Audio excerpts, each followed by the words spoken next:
Hello, Sheridan Blackhawks. It's Mrs. Williams and Todd. If you don't know us, I work at the high school, and Todd also works at the high school. He's a therapy dog in training. I know all the fourth graders know me.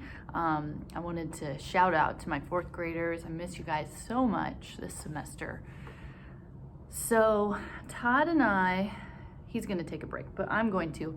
I want to talk to you today. Today's International SEL Day, and SEL is social emotional learning. So it's like when you're at school and you learn things about your feelings, your emotions, relationships with people, that kind of thing. And that's part of what I do in my classes. So I made this really cool glitter jar to show you kind of what I'm talking about. So you can see when it gets stirred up, all the glitter goes everywhere. So if you think about the jar is like your brain, right, and your mind. And the glitter is your feelings, your emotions, and your thoughts too.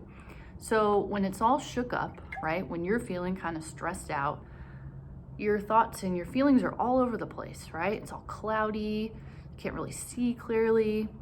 So when your mind's like that, how can you make good choices? It's really hard. And this happens to everybody. Kids, grown-ups, dogs. I can tell you Todd makes bad choices sometimes. So what can we do is we can calm our mind a little bit. And as we watch this thing settle down, same thing with our thoughts and our feelings. If we calm down a little bit, take a little bit of time, we can see more clearly, right? Our water gets more clear and we can make better choices. So I wanted to give you some just tips, like quick little techniques on things you can do to calm your mind a little bit. So the first one I want to talk to you about is for when your brain just feels like kind of out of control, right? Like if you just have a lot of thoughts going through your mind, you just can't really calm your mind down. So maybe like before a test or a quiz, if you wanted to kind of calm your mind down a little bit. Maybe at bedtime, if you ever have those nights where you just can't get your brain to shut off a little bit so you can go to sleep. Maybe you're in class and you're really trying to learn the math, but you can't get your brain to stop like thinking about other stuff. So any times like that, this is what we're talking about, and this is what I can help you with a little bit here. So as my fourth graders know, one thing we can practice is mindful listening.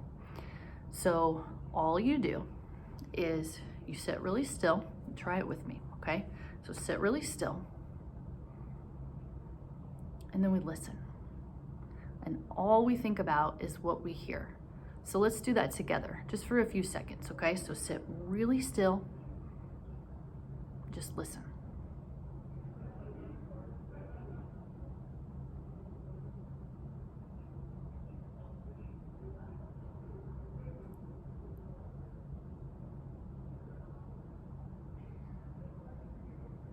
I could hear some birds. I could hear some kids laughing in the next classroom, and I'm sure you heard some stuff too. So that's something that you can do to calm your mind, even for just a few seconds. Another thing that you can try to calm your mind a little bit is mindful breathing. And again, my fourth graders know this one. So just like with the mindful listening, you sit really still. And then instead of paying attention to what you hear, you pay attention to breathing, right? Because we're always breathing. So you just notice it, the in and out.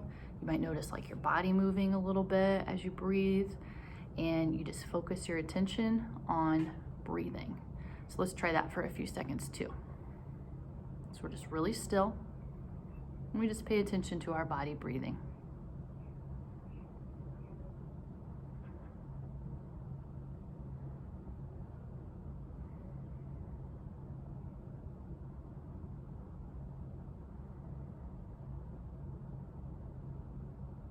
So I could feel it in my tummy. That's mostly where I feel my breathing, but you might have felt it more strongly somewhere else.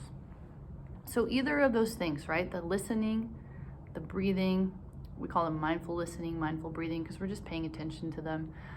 Those are things that can help you really calm your mind down, right? Bedtime, feeling kind of overwhelmed, maybe before a test. So give those a try if you think about it. The other thing I wanted to mention was for if you're feeling kind of angry. And I know a lot of us get angry sometimes when other people say things or do things, or maybe we get hurt, or we just didn't do well on something. It makes us feel angry. And sometimes we do things that we wish we hadn't have done, right? Like after we were angry and then we regret it later. So this one's really simple, right? So if you're in a situation and you're feeling angry, right? And you're like, oh, I want to hit something, or I want to say this word or whatever. Instead of doing it immediately, we just pause and we take 3 deep breaths. Okay, so try that one with me too. Ready? We'll take 3 deep breaths.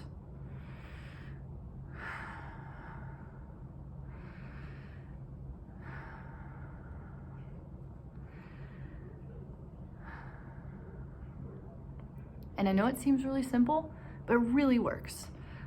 So if you're feeling like maybe you're arguing with somebody, or you're just feeling really mad about what's going on, give that one a try. And it just gives you a little bit more space, right, before you like react, and you can kind of choose how you respond instead. So, you know, like when you're in school, or even at home, sometimes it feels like you don't get to make the choices and that other people decide things for you. And that can be hard. But one thing I want you to think about is you do have choices in how you respond to things happening to you. So, you know, when you get the math homework and you're kind of mad about having the math homework, you can still choose what you say or what you do and how you respond. And sometimes trying these things, right, the mindful breathing, the mindful listening, taking the 3 deep breaths can help us respond in a way that we actually want to respond and not in a way that we will regret later. All right, so if you like my glitter jar, you can make your own, right? All I did was get a jar and I put some glue in there and I put the glitter in there, and that's it. So it's kind of a nice little thing where you can like watch it, and it kind of makes me feel calm anyway. So I think it might make you feel calm too. So make your own glitter jar if you want to. All right, so happy International SEL Day. Happy Friday to you, 4th graders. Miss you, love you. And thanks for listening to my video. See you guys.